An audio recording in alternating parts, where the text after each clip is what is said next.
Rayakan HUT ke-80 Republik Indonesia, ribuan pelari memadati kawasan ekonomi khusus KEK Kura-Kura Bali, Serangan, Denpasar Selatan. Kapolda Bali Irjen Pol Daniel Aditya Jaya mengatakan ajang ini menjadi sarana memasyarakatkan olahraga lari, serta menjadi agenda tahunan yang turut mengangkat pariwisata dan budaya Bali.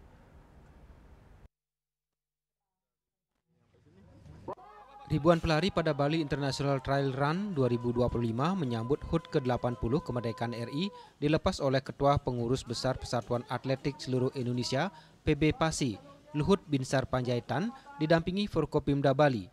Sekitar 3.000 pelari dari berbagai daerah yang terbagi dalam kategori 5K dan 10K dilepas secara bertahap.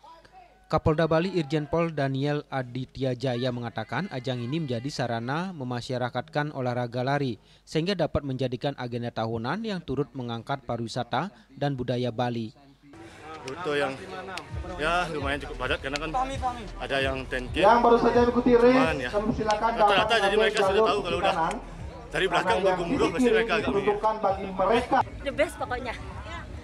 Rapi, mantep, udaranya, pokoknya semua klimaks, overall perfect.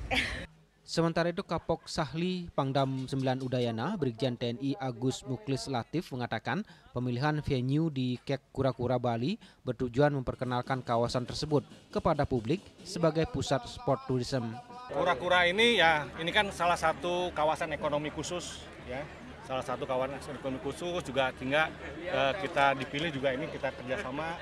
Orang kan sementara ini kan sangat sulit mungkin masuk sini untuk mengetahui di sini, dengan ini kan akhirnya terbuka bisa mengetahui tempat Pulau Serangan.